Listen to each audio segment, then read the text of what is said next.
you hit record? You're all set. All right, thanks, Dave. All right, I'd like to call to order the August 12th Program and Budget Committee meeting. We'll start with the reading of our mission statement. Macomb County Community Mental Health, guided by the values, strengths, and informed choices of the people we serve, provides quality services which promote recovery, community participation, self-sufficiency, and independence. And before I get a motion to adopt the agenda, I think Linda had an amendment. I want to add an agenda item after the closed session to read a card I received on behalf of the board. Okay, I'll take a motion to approve the agenda as amended. So moved. Support. Okay, all in favor signify by saying aye. Aye. Aye. Aye. All opposed? All right, motion passes, the agenda passes. Next, I'll need a motion to go into closed door session for the board members. So moved. Linda. Support Schmidt. Motion by Linda, support by Schmidt, and I will be taking a roll call vote. Vosberg. Aye. Kraft is aye. Bush. Yes. Burke. Jimataro. Aye. Frears. Yes. Plua. Yes. Nagovin. Yes. Phillips. Yes. O'Connell. Aye. Schmidt. Yes. Did Fantuzzi ever show up? Aye. Perfect. All right. Unanimous vote. We will be going into closed session. Everybody else, Dave's going to put you in the waiting room to hang out, and we will continue the meeting when we are finished.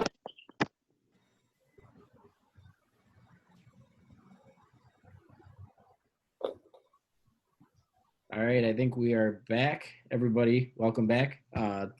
We will resume the program and budget meeting, and with that, I will take a motion to accept the recommendations of Corporation Council. So moved. Support. Motion from Fantuzzi. Motion from Vosberg, support from Fantuzzi. All in favor signify by saying aye. Aye. Aye. All opposed? Motion passes. Thanks, All right. folks. Thank you. Thank you, Aaron. Thank you, Frank.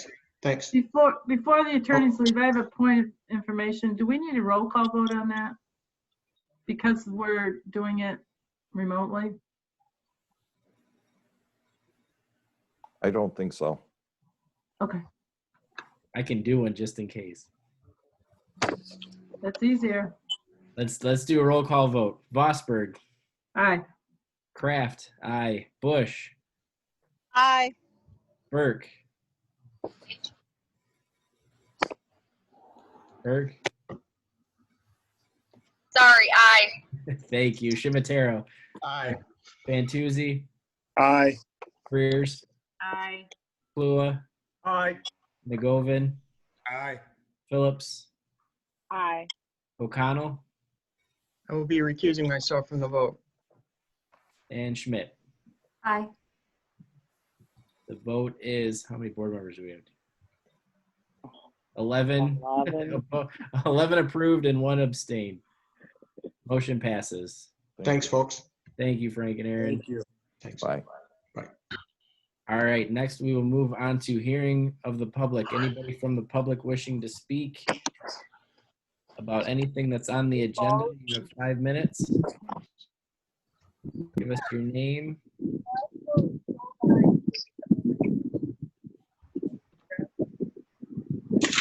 Hearing of the public going once. Hearing of the public going twice. Don't forget to unmute yourself. Hearing of the public for the third and final time. All right, hearing and seeing none, we will close the hearing of the public. There is also another opportunity before the end of the meeting. The next item is going to be item 5. It's going to be Linda Bush's item for the card from Randy. Linda, you there? Yeah. Hi, everyone. I had lunch with our friend and the former director of MCOSA a while ago, and he gave me a card that for the board, for the CMH board, for all of us, and I'd like to read it. The card says, the printed part says, "Thank you for your kindness and sympathy at a time when it is greatly appreciated. We are forever grateful."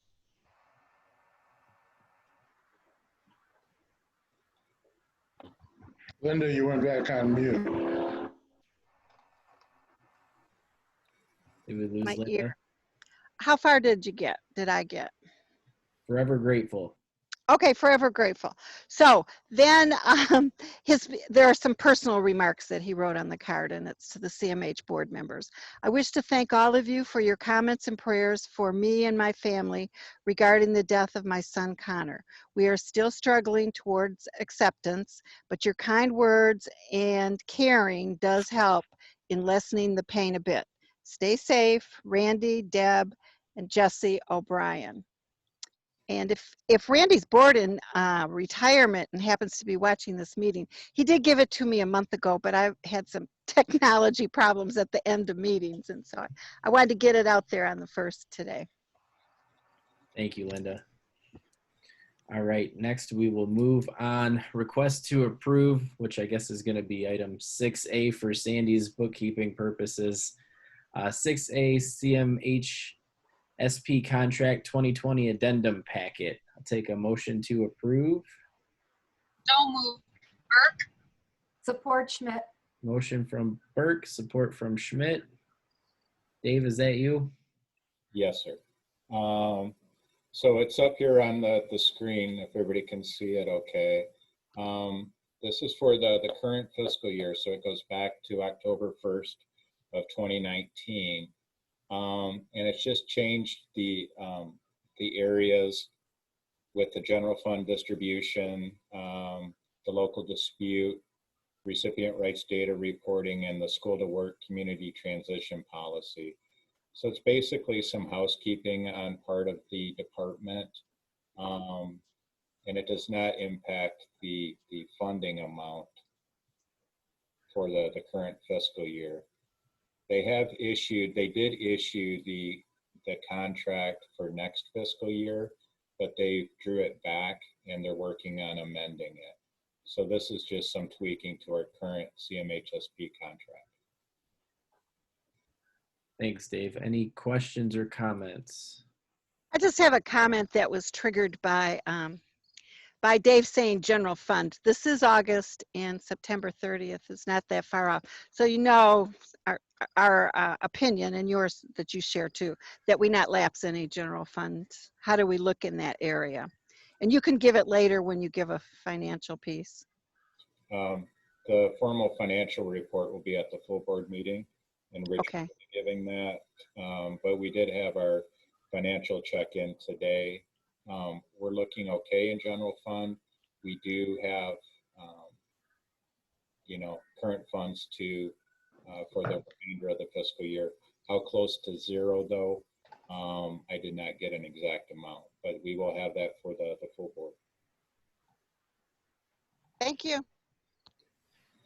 Thank you. Any other questions or comments? All right, seeing and hearing none, all in favor signify by saying aye. Aye. Aye. Aye. All opposed? Motion passes. Next up is item 6B, the Nexecute contract for MCCMH. Take a motion to approve. So moved, To O'Connell. approve, Bush. Motion from O'Connell, support from Bush. Dave, go ahead. This one's easy for me to talk about. We're at a good point right now. Financially, we're rolling out our CCBHC program. I'll touch on it in my report a little bit, but the state's looking at its strategic plan for the next 3 years. And there's a need for us to work on our strategic plan as well. The level of uncertainty was so high previously with the system redesign, and the last, the financial status in 2018 was pretty dire. So I was not considering bringing on any outside resources, but I worked with Chris Elias previously. He has a very practical approach to strategic planning. I really think it'll help move us forward. It also provides me with some expert coaching. And I'm a big fan of continued learning and support. We are getting a not-for-profit discount, and a discount based on Chris knowing me from before. So I believe the rates are very reasonable for the amount of support that it will provide. All of the information that is developed with Chris's involvement will be shared with the board members, as well as with all of our staff. It'll be a very transparent process. And I think it will really help keep us moving forward. Thanks, Dave. Any questions or comments from board members? Nick? David, I mean, I agree with you on just about everything you said. My only concern is we went through so many cuts in the past that I've always at least argued that we should restore services that we were forced to reduce before adding consultants. Consultants are a good thing in this case. I'm not arguing with the value of that. How far are we at restoring our providers and restoring our people who need services with the services that they should get? And remind me again, I saw it, I think, when I read the packet, but I don't remember what the cost of this is, if I remember correct. $5,000 a quarter, I believe. How much? $5,000 a quarter. Oh, okay. So yes, we did. When on John's way out, so I started middle December of 18, and John left the first week of January of 19. On January 1st, we implemented a 10% rate reduction for professional services across the board. I have rescinded that order for this fiscal year. We're waiting for our capitation rates for next fiscal year, but we are projecting to be able to carry that forward. We also did a 5% provider cut across the board. No, there was for ABA services, I believe there was a reduction. Inpatient admissions or inpatient hospitalization got cut 10%. But so did our entire provider network. That was before you came here. That was before you came. Yeah, Dave. we did an across the board cut of 5%. Well, we do have I remember what the percent was on hospital.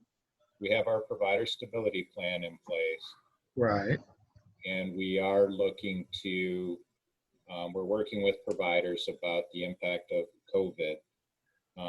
But we are looking to possibly in certain areas adjust the previously paid rates, basically from October 1 through March, to assist our provider network as well. And we severely restricted both general fund and, in a different way, Medicaid funded services to individuals. I opened up the general fund benefit plan when the pandemic hit. So I believe April through June, at least, where everybody who came in uninsured was the full Medicaid benefit was open to them. So we made sure that because of people having to shift remotely and possible difficulties on the side of the state in processing, remote Medicaid applications. We opened all of that when the pandemic hit. So, and I think in the past you've told me we've reinstituted the supported independent programs that were reduced prior. Yeah, those are, and they're all being shifted to the 15-minute unit rate starting 10/1. But yeah, I don't believe, and We're offering the service again. For a while, we weren't really offering the service. Oh, right. Yeah, no, there's no restrictions on people living in a home of their own. We are encouraging. And the COVID thing gave us at least some temporary relief on direct care worker salaries, although that's not a long-term No, thing that necessarily. September. Okay. And Richard will be giving an update on the direct care wage and the premium pay increases at the full board. Thank you. And we are projecting to, again, be able to make a contribution to the Savings and Internal Services Fund. Yes. Thank you. Any other questions or comments? All right, seeing and hearing none, all in favor signify by saying aye. Aye. Aye. All opposed? The motion passes. Next is item C, case to care training. I'll take a motion to approve. Move to approve. Support Schmidt. Motion from Vosberg, support from Schmidt. Go ahead, Dave. This is actually part of our CCBHC federal grant from SAMHSA. So the main component of our new program is the care coordination. So the experts in this field are the National Council, and they have the full curriculum that will work with our folks. And it's moving from case management to care management, or care coordination is what we're calling it under the CCBHC model. So this will help make sure that we're offering, get staff more comfortable in working in an integrated environment. Phil? Nick, go ahead. Dave, as I was reading through this contract, it appears the National Council wrote it because it's very much in their favor on almost everything. Have we had corporate counsel look at it, sign off? It didn't indicate one way or the other that on the cover page. Not 100%, but they will review it before it's the final signature goes through. Well, we like to hear I would at least like to hear their recommendations. There are several, I won't go through the specific ones, but there were several areas in the contract that I thought were things that we shouldn't have to put up with and things that we should probably negotiate on. I mean, it covers us under DC law instead of Michigan law. As an example, if we ever did have to go to court, we would be having to send our attorneys to the District of Columbia rather than through a Michigan court. There are a number of other little glitchy things throughout that make me nervous. So I'm not willing to support this until we get corporate counsel's sign off on it. Dave, is there a way we can have Corporation Counsel look at it before full board? Yes. Their time permitting. Yeah. They'll have it this evening. Okay. Just for future reference, Dave, tradition on our little cover page, whatever that you put on each of these issues, there used to be an indication of who had looked at it besides our folks, especially including Corporation Counsel. That seems to have disappeared from the page. I don't know if that's intentional or because we just hadn't gotten around to it yet. But I think that generally speaking, any contract that comes before us should be seen by corporate counsel before we act on it. Okay. Any other questions or comments on this item? I would just say, actually, I agree with Nick on that. I think that's a good point. I think contracts that come before the board should be reviewed by Corporation Council before we vote. Thanks, Dana. Anyone else?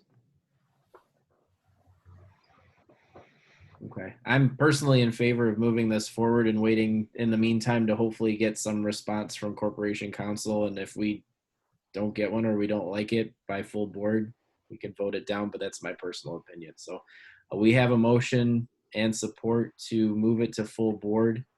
All in favor signify by saying aye. Aye. Aye. All opposed?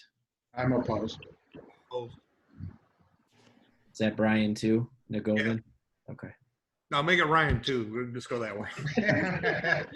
Nick and Nagovin were no's. I don't think I missed anybody. Okay. The motion passes. Next is item D. There is actually a technical difficulty on this one. The header is wrong on the agenda, but all the supporting documentation is correct. So it's incorrectly named on the agenda, if that makes sense. It should read that the request is to approve opioid health home contracts to Beaumont Family Medical Center, My Care Health Center, and Gammons Medical. So I don't know if we want to try to change that on the agenda since it's already approved, or just have a motion to approve the recommendation that I just read off. This is Linda. I'll move to approve. Support. I would support. Okay, motion from Linda, support from Dana. Dave or Helen, who wants to take this one? With apologies for the title mix-up, I'll pass it to Helen. Thank you. Nice. Punt. Helen, Thank you. Sorry about that. Not sure what happened. The other one you'll probably see next month. The request is to approve the opiate health home contracts beginning in October. If you remember, just recently you did give approval for 2 providers on the list for My Care and Gammons Medical for contracting, which we've begun, but that was under our state opioid response grant. So this new request, what we had concurrently done was also offer a request for proposals for anybody else wanting to join on as the service becomes fee-for-service Medicaid beginning October 1. So that is what we have in front of us. So we issued an RFP. We received 4 responses. From those 4 responses, we gathered up our review committee. We went through our structured questionnaire that scored against the RFP proposal. In your packet, you do have the scores and the rankings of the committees and therefore the recommendation. So of those who participated, the top 3 scored pretty closely together. They really displayed a good understanding of what an opioid health home services are, had the staff appropriate to provide the services at this time, and appeared to be good candidates and partners going forward. The 4th being a newer provider, it appears, in our county, small provider. They weren't able to show that they had the full understanding of the needs of the project at this time, and their score is quite a bit lower than the rest. So we are asking permission to go ahead and issue contracts that would begin October 1st for the fee-for-service opioid health home project. Move to approve, Nagovin. Thanks, Helen. We already have a motion. We already have support. Any questions or comments? All right, seeing and hearing none. All in favor signify by saying aye. Aye. Aye. All opposed? Motion passes. Thanks, Helen. Thanks a lot. Next up is item E, fiscal year 2020 PIHP contract amendment 4. Take a motion to approve. So moved. Support Fantuzzi. Motion from, I believe, Nick, support from Fantuzzi. Dave, go ahead. Yeah, this is something we have been asking for pretty much to cover us. with the expenses related to the our provider stability plan and the premium pay and direct care wage increase. So this is a good thing that we have been asking for statewide, and they did issue it. So this will basically protect us and cover us in future audits. It's giving us, you know, we submitted a provider stability plan. They acknowledged receipt of that, but we had nothing official that says, yes, you can use Medicaid funds in these specific ways, and we approve your stability plan. And again, the direct care wage or premium pay came out under two separate mechanisms at the state, one through the CARES Act and one through legislative action. So that's kind of murky and complicated. This amendment covers us in distributing those funds and accounting for the additional revenue that was associated with that. Dave, what's the extent of the program? The date wise, when does it end? Oh, the end of the fiscal year. The premium pay goes through 9/30, and the provider stability plan, it'll probably be included in our fiscal year 21 contract, but so this amendment just goes through the end of September for both areas. All right, any other questions or comments? All right, hearing and seeing none. All in favor signify by saying aye. Aye. Aye. All opposed? Motion passes. All right, next item, receive and file. There's nothing there. Next is resolutions. We don't have any resolutions right now either. On to other possible agenda items. And we're starting off with the Community Behavioral Health Services Department presentation from Crystal. She's smiling. She's excited to be here. She's ready to go. Actually feel I'm kind of nervous, so bear with me. We're a calm, nice, calm. Everything's fine. Okay, well, we'll let this fly. Dave, are you going to share the presentation? I can, if my computer cooperates. Well, I guess I can introduce myself to everybody. My name is Crystal Buizzi, and I'm the director of our Community and Behavioral Health Services. So I'm responsible for the daily operation of all of our outpatient clinics. And that would be North, East, West, Central, and our children's department, along with CROSSROADS. So the presentation, that we forwarded to you, I kind of broke down in different sites. And I just want to kind of give you just an overview of the services that we've been delivering prior to COVID and during COVID. So just wait, Dave, to get it started. I have your email and I've clicked on your attachment. It's not working?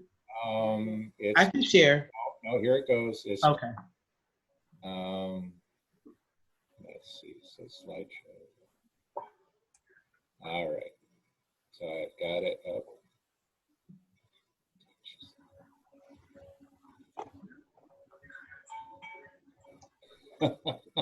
Now your slideshow has taken over my entire. No, because it's wonderful. That's why. It is. You guys should see what I'm looking at. You gotta hit share screen.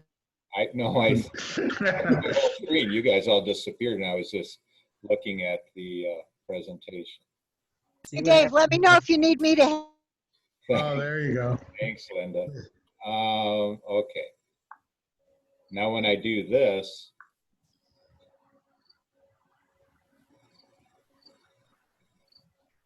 all right. Thanks, Dave. Going through all this headache. Now, if you want, I can give you control, and so you can click through it, or you can just tell me when to click, and I'll be your tech support. Okay, I prefer for you to do the work. So. Okay. So this is, like I said before, this is just an overview of the services that we deliver out of our direct operated programs. So, most of you probably reviewed the information ahead of time. And so this is kind of talking about who we serve, which is people who are primarily, been individuals who are unstable. We try to get them in at intake, and then kind of transfer them or transition to different levels of services. We currently have about 300 plus employees, both county and contract employees, who are working within our direct operated clinics. Also, this would include doctors and nurses. I just want to kind of give you the geographical location that we're covering. So our services stretch out to the northern end of Macomb, which would be the Richmond area, and all the way down to the southern end of Macomb, which would probably be Warren or St. Clair Shores area. I wanted to talk a little bit about our Children's Services Department, which is located in the Curlin Building in Clinton Township.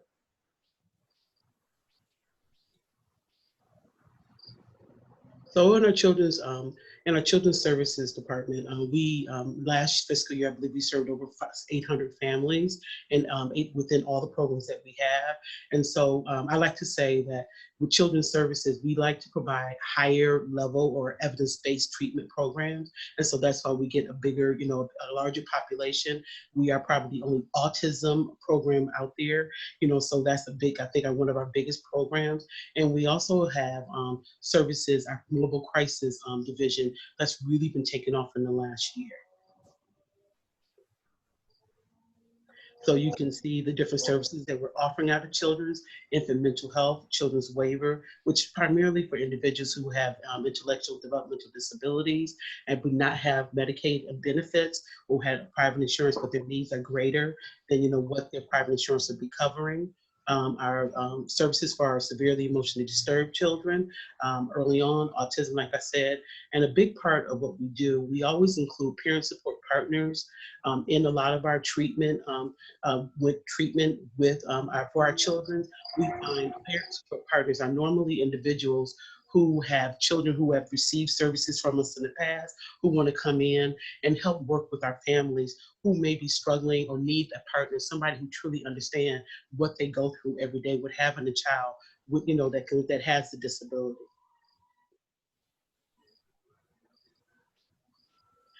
We also, in the last year or year and a half, we have youth peer specialists. And the youth peer program is very similar to our adult peer support specialists, where individuals can be between the ages of 18 and 26. They have the same criteria as far as they have to receive a Medicaid funded services in the past and have been diagnosed with a mental health condition. I believe at this time we are employing 4 youth peers, and this program has been really successful.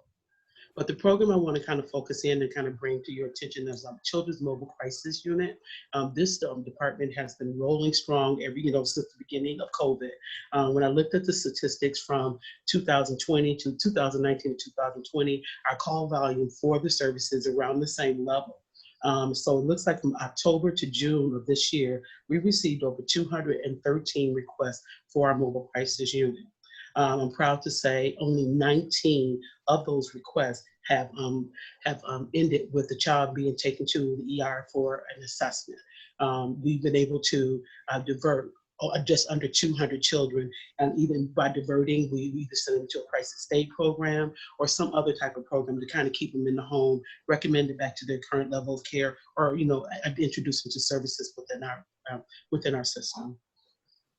Also with our Mobile Crisis Unit for children, starting in October 2020, we did receive a grant that will be able to see all children, meaning children who do not have insurance or have private insurance. So this is definitely going to increase the number of referrals we're getting for that department.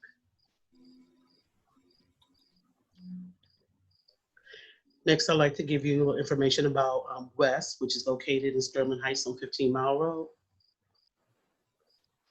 Currently at West, we have Vocational Day Folk and Day Program Services, which is a program I started off working with as a supports coordinator many, many moons ago. We have OBRA assessment and OBRA treatment also out of that site.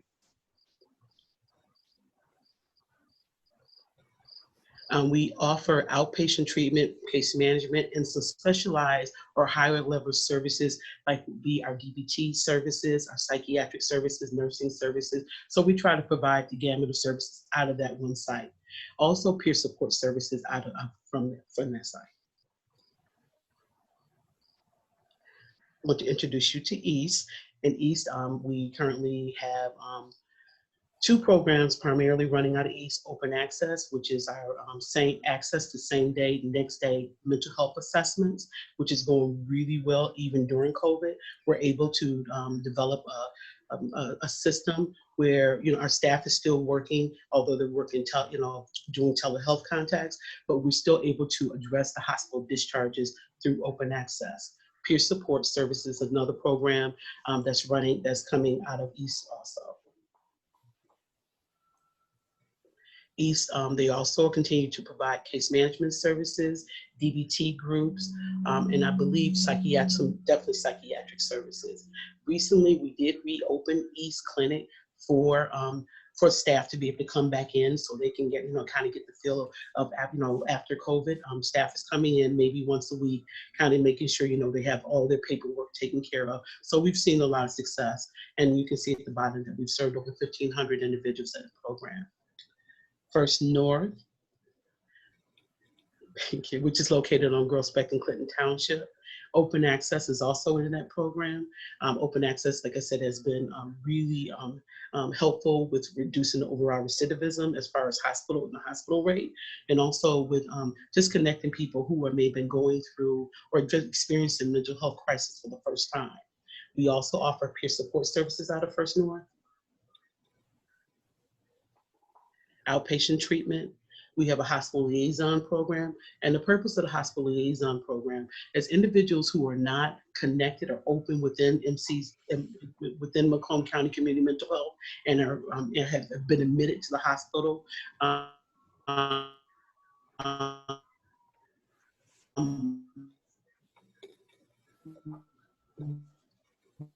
Their goal is to open access. I'm sorry. You froze for a second, but you're okay. Oh, okay. Okay, I'm seeing my internet is unstable. Thomas, help me. So the purpose of the hospital liaison program is they see individuals who have been recently admitted, not open for outpatient treatment within our system. And so we kind of help them develop a discharge plan, so they won't return back to the hospital. We also have a veteran navigator, that works out of First North. And the purpose of veteran navigator really is more about community education and making the veteran.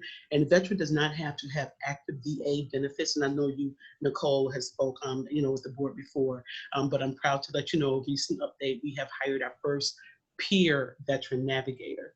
She started her job Monday, so I'm very excited for her to be on staff with us. First North also has our forensic program. So this is our jail diversion, our mental health court, our NGRIs, or not guilty by reason of insanity, and our forensic ACT team. Just to kind of give you a little overview of forensic ACT, we try to focus, or that program focuses on individuals who have court involvement. We are still waiting on our approval from the state for this program. Unfortunately, our application went in right before COVID hit, so we have not gotten approval, but in an effort to make sure, we are still helping and we're still useful, Marian Frazo has run the program like a forensic ACT, and we've been able to step at least 5 individuals down to this program from State Hospital. So I'm very proud of those numbers. And let's talk about Central, which is located on Garfield and Clinton Township. Over at our Central office, we have a adult crisis stabilization program, our PATH and SOAR program, who will assist individuals with obtaining housing and also completing Medicaid applications or medications for benefits, for Social Security benefits. We have our crisis center that's been running 24/7 thanks to IT. Our staff has been working from home, so I want to give definitely a shout out to IT for their quick work with getting everybody set up. And then we do our ACT program over in that program.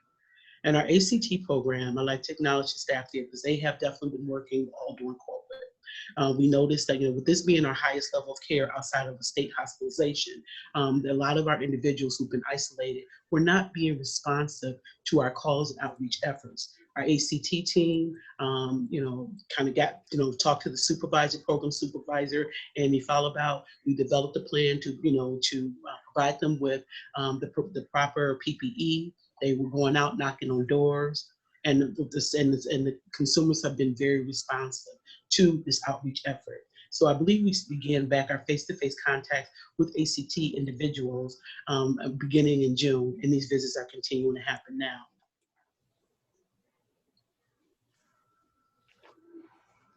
And this is our CrossRoads Clubhouse. It's located on Shaner and Warren. Bruce Dunton is our program supervisor for that program. And Bruce has also been been doing groups, doing outreach efforts to the community. He did reopen for for people who were struggling. We are definitely careful and cautious of the numbers that we're bringing in every day at CrossRoads. Bruce is, seeing that it's definitely making a difference, because we know during COVID, a lot of our individuals were truly isolated. So we're seeing a lot of success, with the outreach and people getting in groups. And Bruce is setting up groups. He just reached out to Thomas, I think today, for Microsoft Team permission, so we can do more groups, for the individuals. So that's just a general overview of the services that we provide through our direct operated clinics. I do want to give 2 more facts that may be interesting to you. Our nurses, our CMH nurses, have worked tirelessly since the beginning of COVID.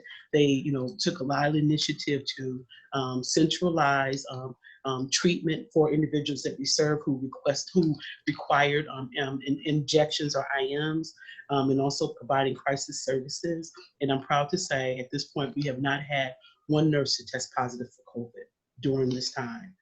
And lastly, we are 100%, all of our doctors are 100% committed to telepsych at this point. We had some doctors who have been really hesitant in the past, but we made sure we provided them with the proper equipment and training. And at this point, we have seen an increase in numbers overall for our telepsych. So that's my presentation. Thank you, everybody. Thanks, Crystal. Thank you. Excellent job.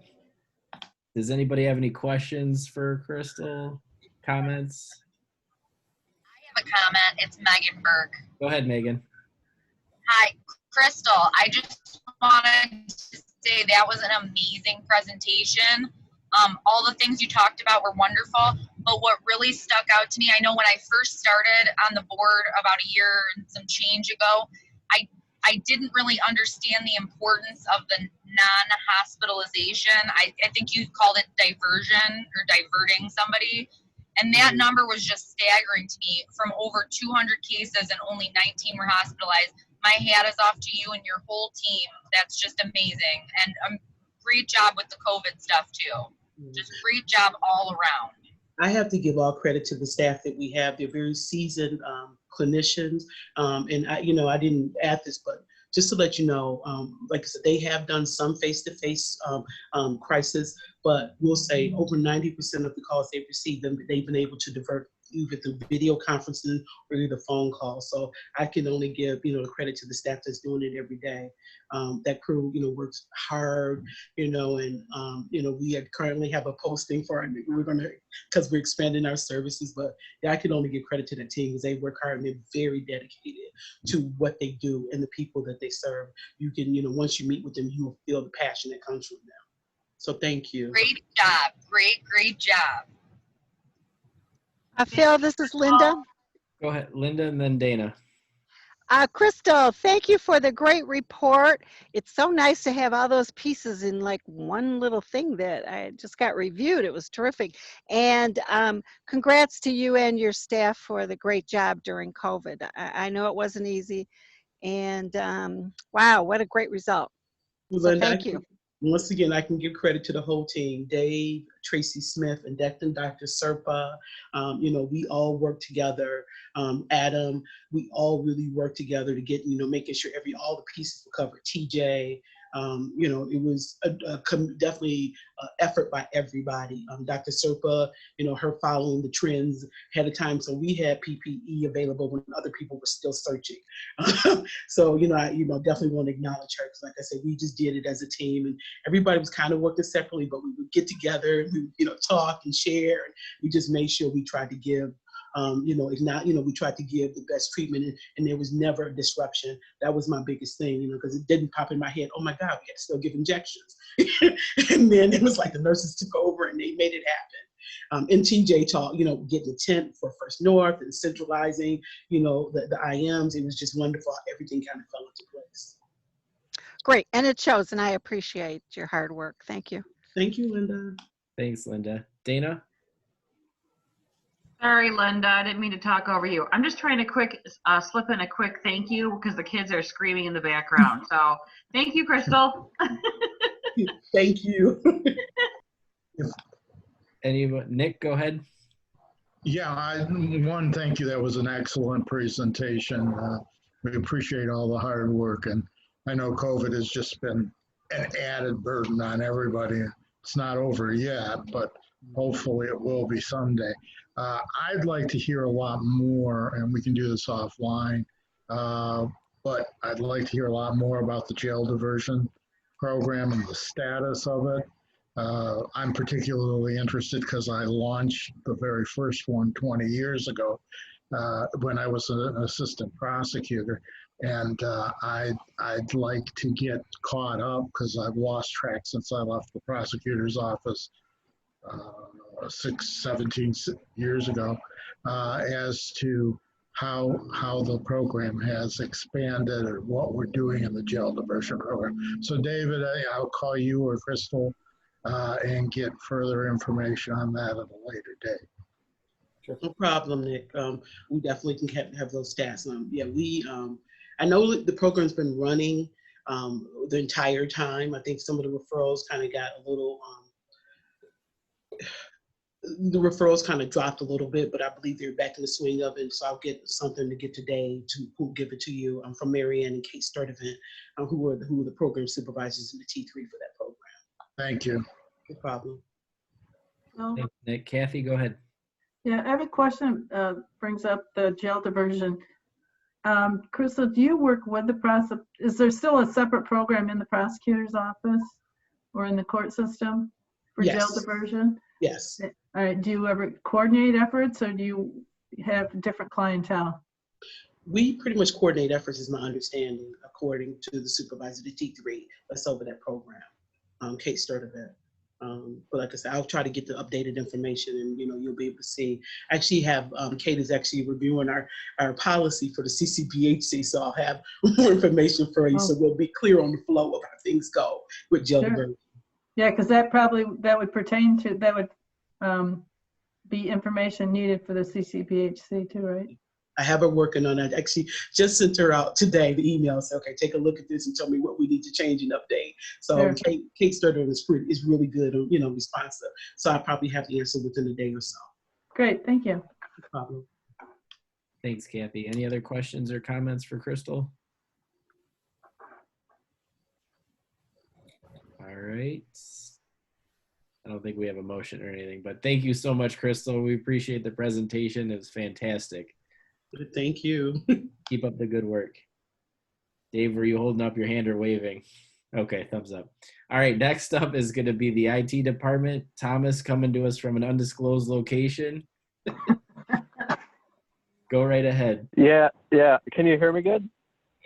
Loud and clear. Am I coming through all right? All right, great. Yeah, no, I wasn't planning on being camping during this, but we got to make do. Can I take over sharing, or do you want to do it, Dave? It's your IT. Go for it.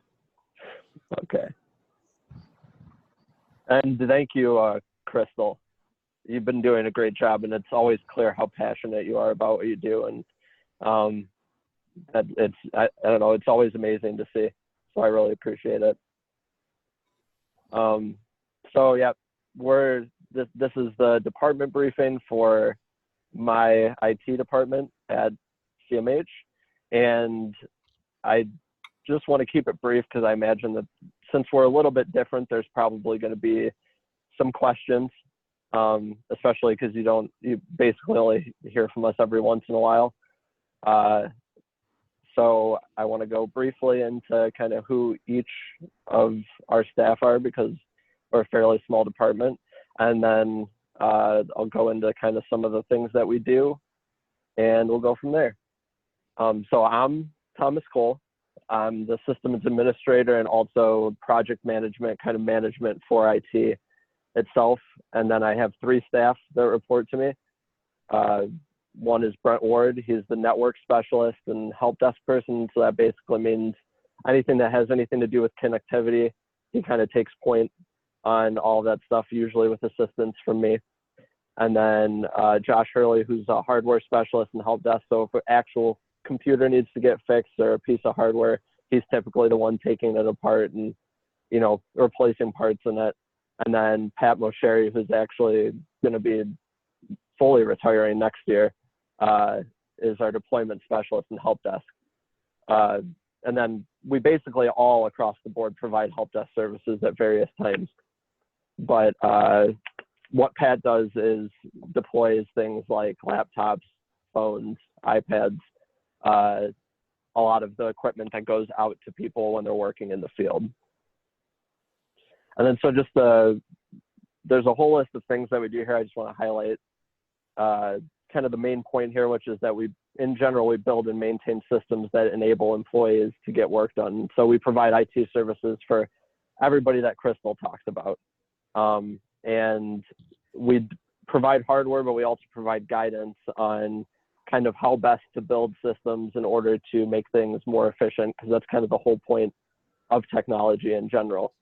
And in addition to that, we kind of have to make sure that all of those things are, you know, compliant, that they maintain privacy for the people that are using them, that any third-party vendors that we work with are doing their due diligence and protecting their systems, and then also make sure all of that stuff is backed up. And these are kind of a few of the challenges that we run into. The big one for me is obviously balancing security and convenience, and that's become a lot more at the forefront within the last year. And everything else is kind of informed by that.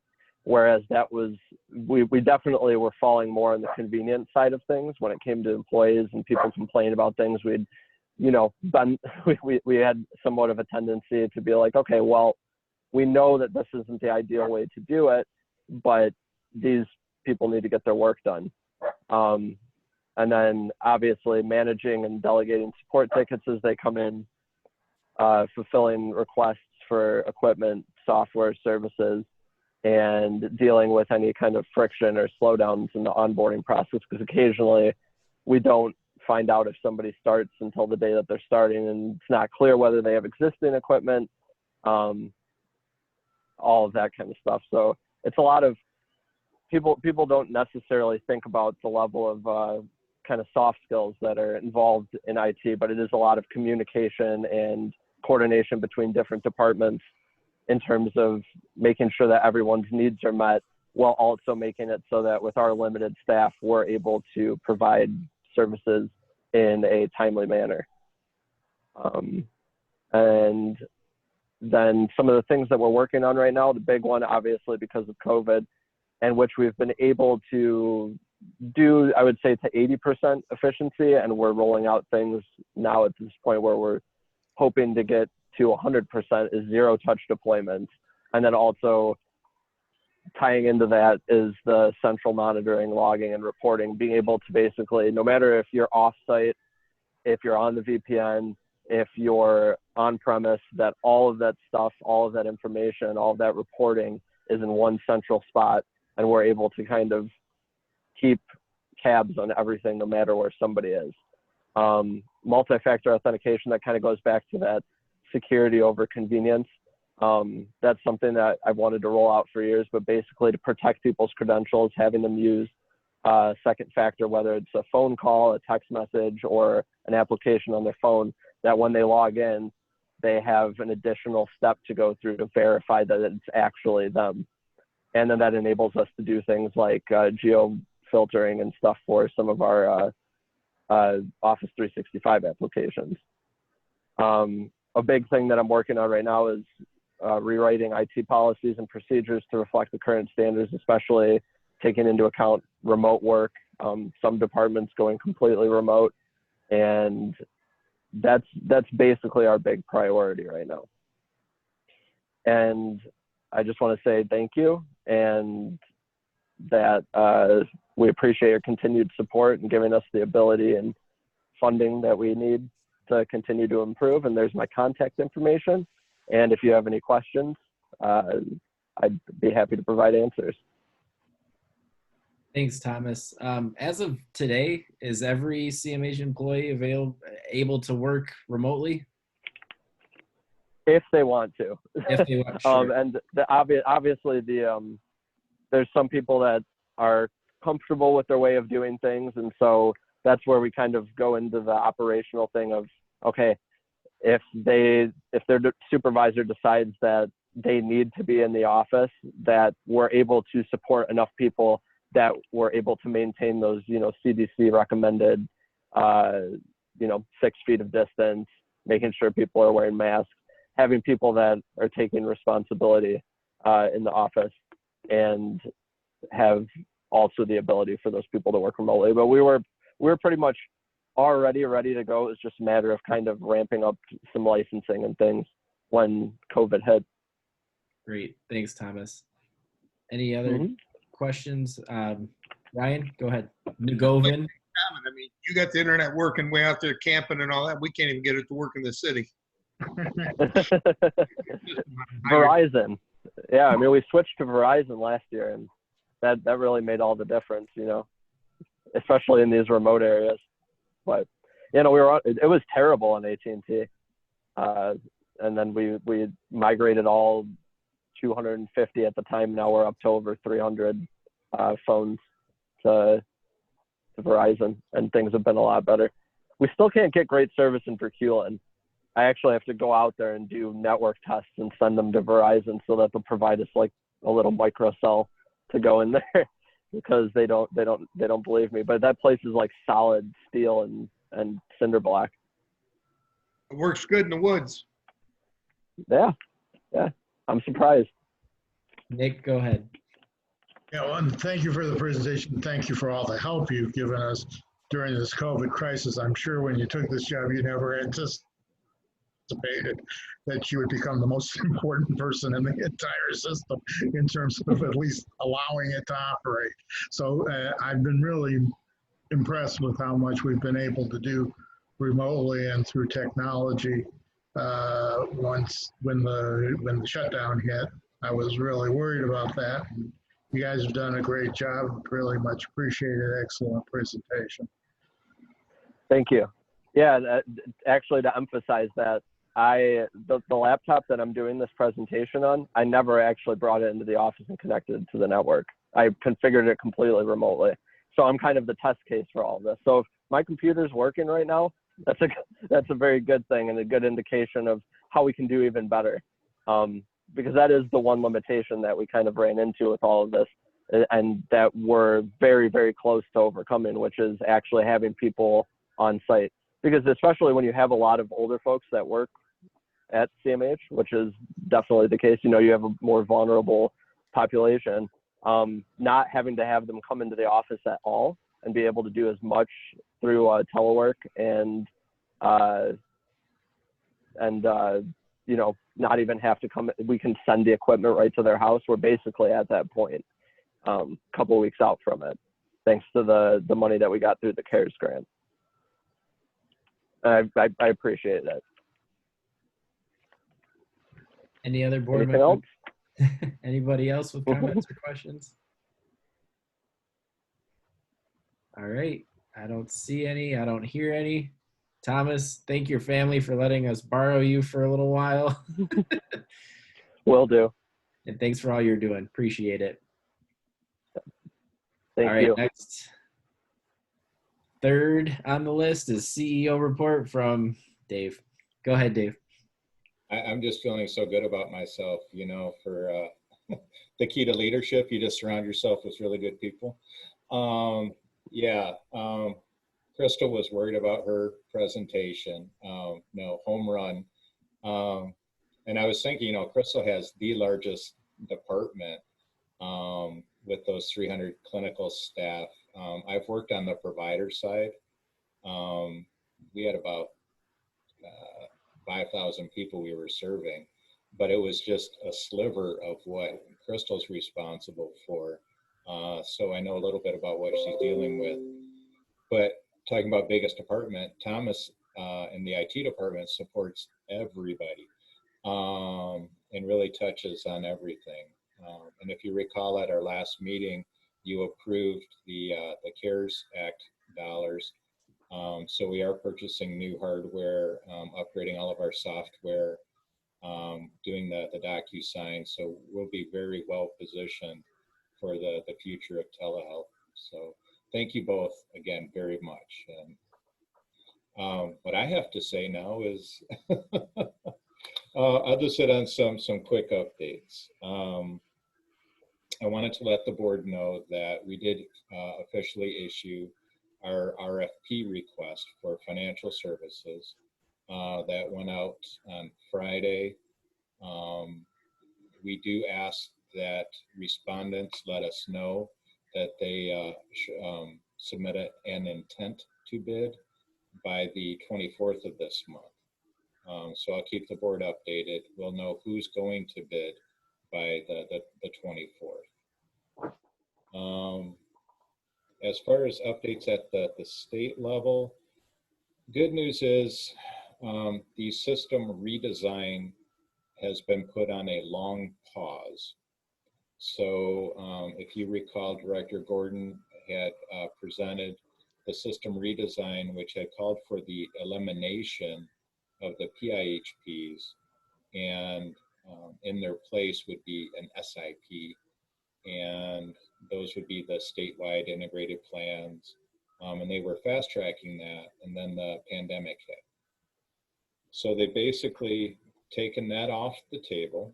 In its place is the provider stability plans that each of the 10 PIHPs have submitted, and the new strategic plan that the department has put forth.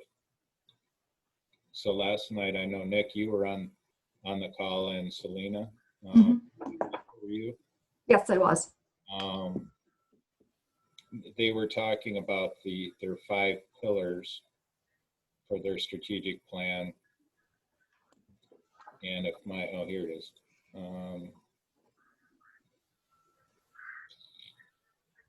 Thought I had that pulled up. I'll email out, I think I did share with everybody the 5 pillars. They might modify those going forward. But in conversations, Al Jansen, who's the director of the Behavioral Health and Developmental Disabilities Administration, has said that they're looking at a 3-year strategic plan, and hopefully no major changes during that period of time. And their new focus is on the CCBHC model for integration. So Michigan was awarded the expansion grant, the statewide expansion grant, to be a CCBHC state along with Kentucky. What that exactly means, I don't know yet. We are following up with the department, and the department has been meeting.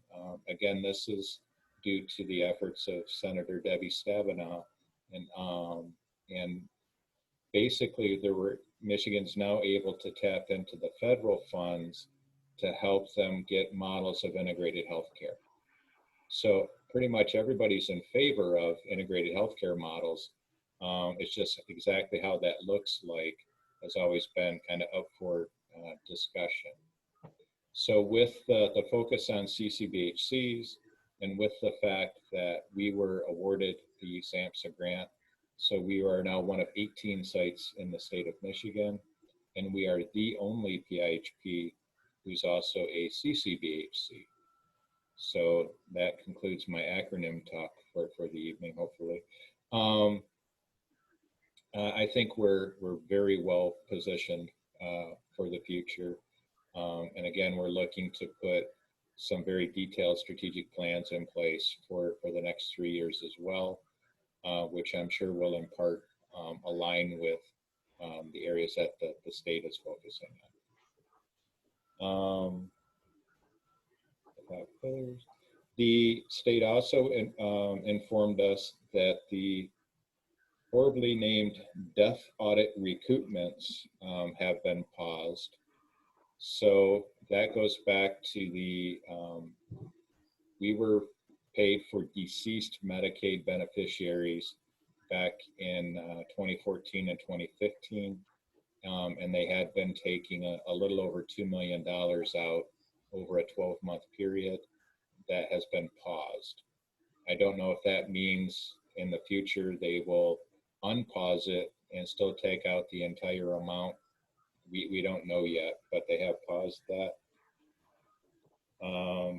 And I think I touched on it earlier, the one of the kind of hot button topic areas around that the state is the status of the direct care wage and the premium pay wages that were in place from April 1st through September 30th. Those checks are going out, and Richard will have a detailed update at the full board meeting.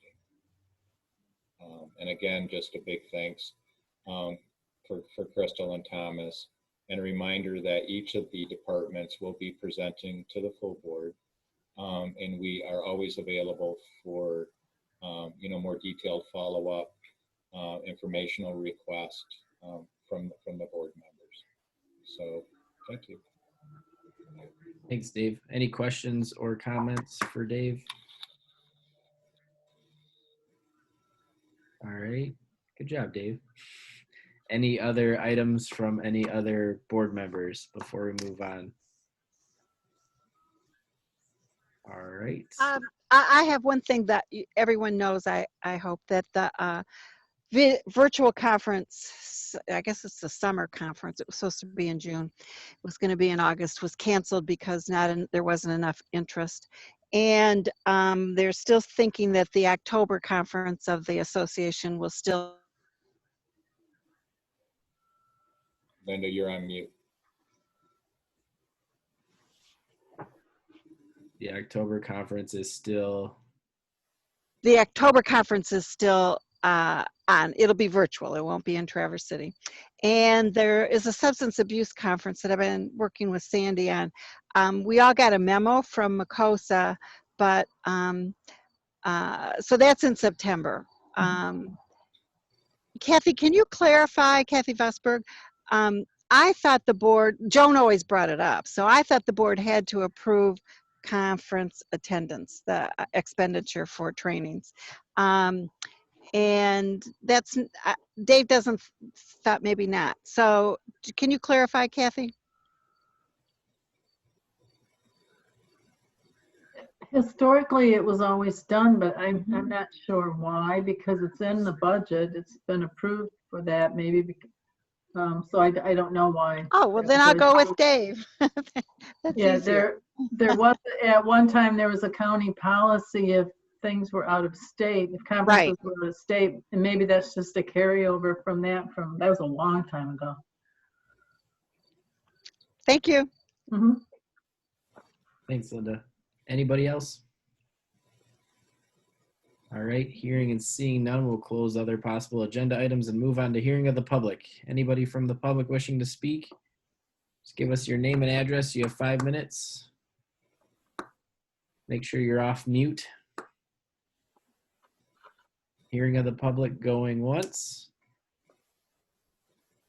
Hearing of the public going twice. Third and final time for hearing of the public.